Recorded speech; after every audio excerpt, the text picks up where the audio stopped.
La artritis reactiva forma también parte de las espondiloartritis y esta es aquella artritis que se presenta después de un proceso infeccioso.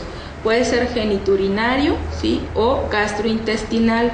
Y por lo general, cuando ustedes vean a un paciente con una uveitis anterior, ¿sí?, investiguen el antecedente de infección, ¿sí?, infección urinaria o infección gastrointestinal.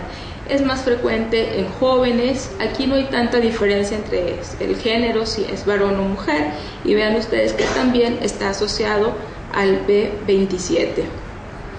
Definitivamente comparte las mismas características que la uveitis que se presenta en la espondilitis anquilosante, y cerca del 40% de los pacientes con artritis reactiva van a desarrollar una uveitis anterior aguda. Otro involucro ocular que podemos ver en estos pacientes es la presencia de conjuntivitis.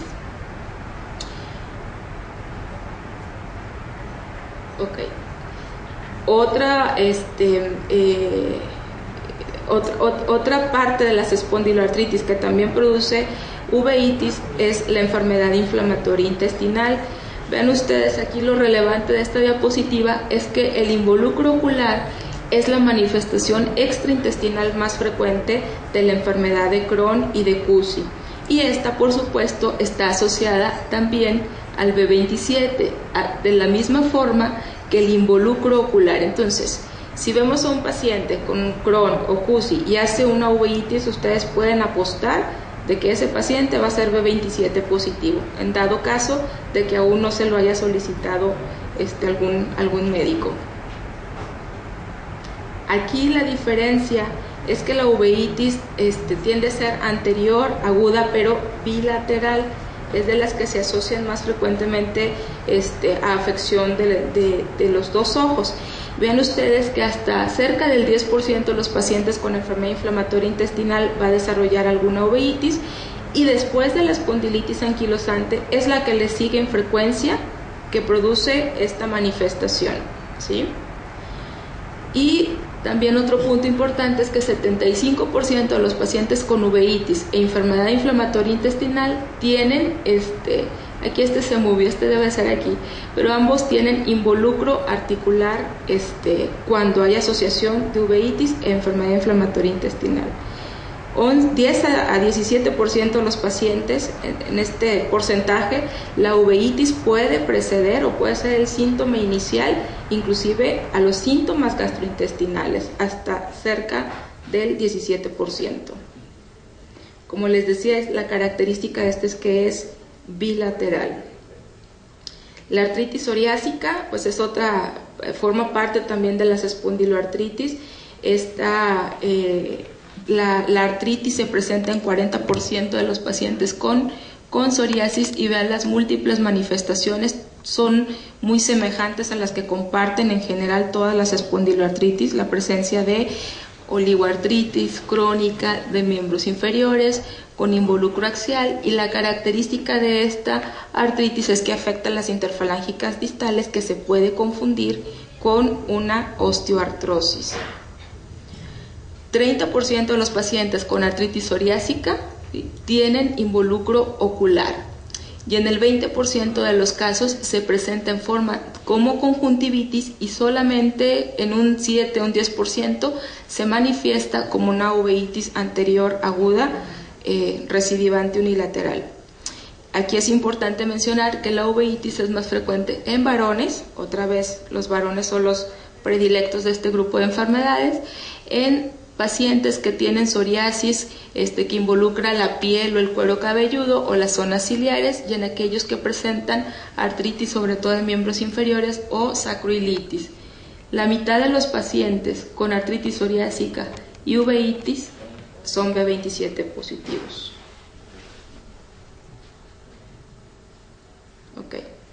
Bueno, otro grupo, ya vamos a dejar un poquito las espondiloartritis a un lado y vamos a hablar ahora de la artritis idiopática juvenil. Esta habitualmente se presenta más frecuentemente en mujeres, se asocia en ocasiones una presentación clínica que ahorita voy a mencionar a anticuerpos antinucleares positivos, y generalmente la máxima incidencia se presenta entre los 2 a los 8 años de edad. El involucro ocular puede ser la manifestación inicial.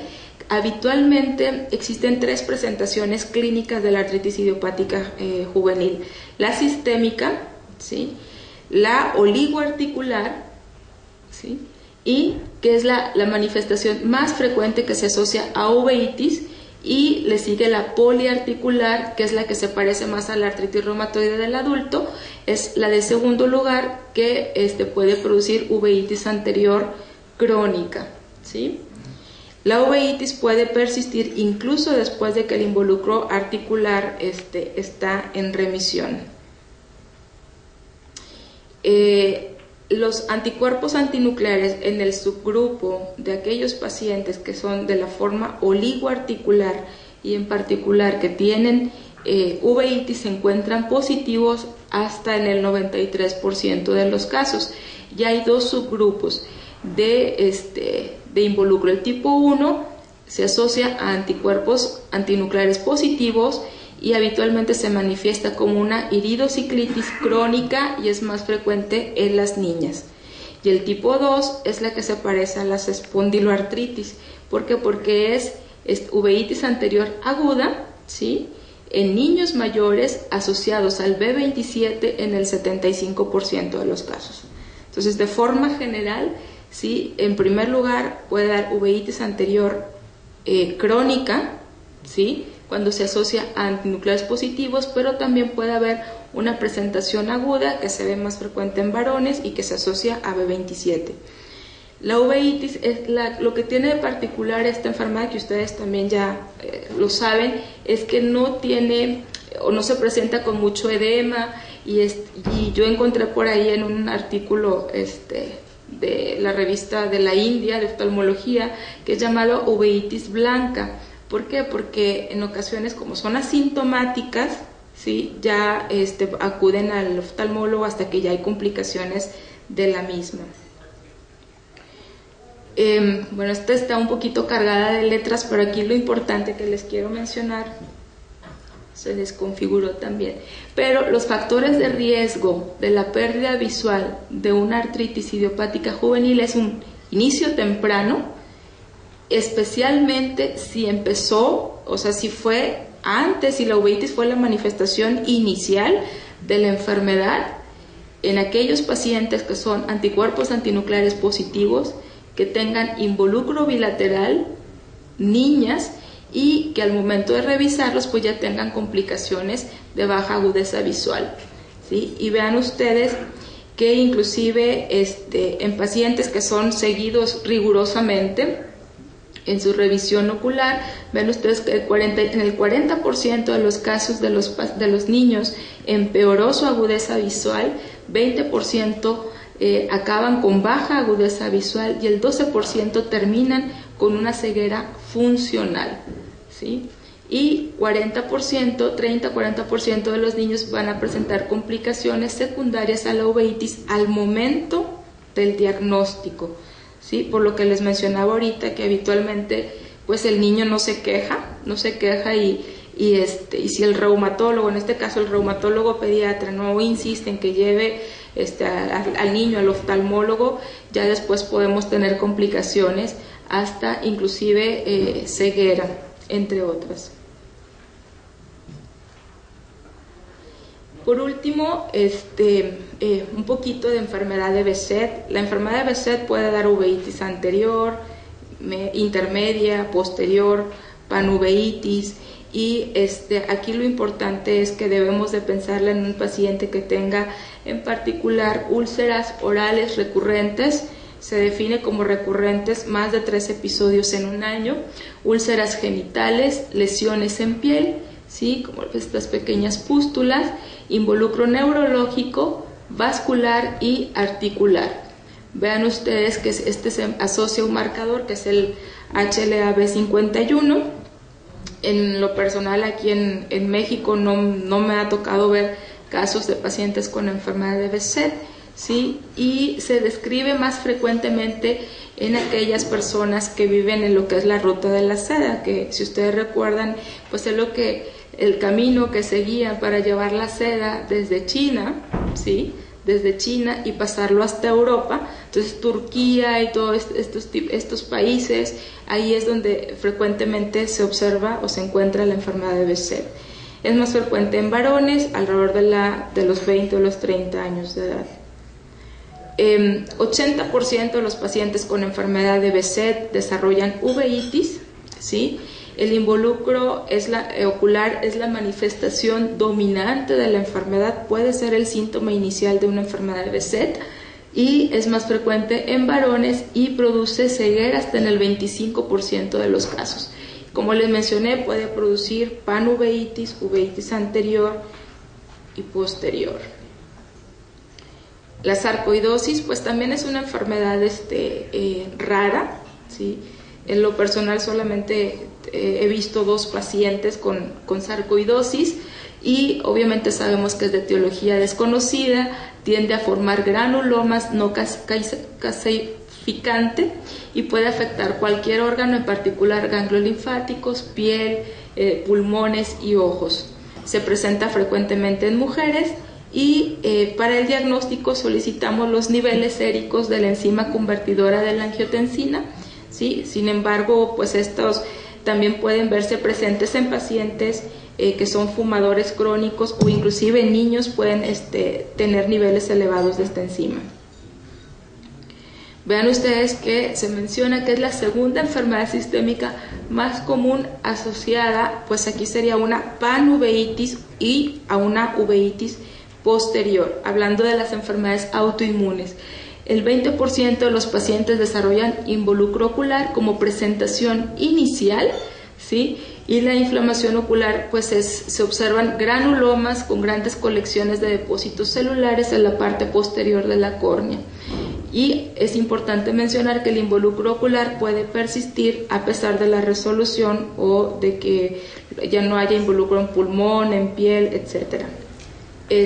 La uveitis, como ya mencioné, puede presentarse, afectar la cámara anterior, intermedia, en forma de vitritis o una panuveitis bilateral, y pues la sarcoidosis también puede afectar el nervio, las glándulas lagrimales, la retina, y vean ustedes, las lesiones granulomatosas a nivel coroideo o del nervio óptico se consideran indicativas de sarcoidosis en presencia de un cuadro clínico o radiológico compatible. Por último, mencionar de lupus, poliarteritis nodosa, policondritis recurrente, raras veces, muy raras veces producen uveitis anterior y posterior, y la granulomatosis de Wegener, que es una vasculitis sistémica con una alta mortalidad si no hacemos el diagnóstico y tratamiento temprano.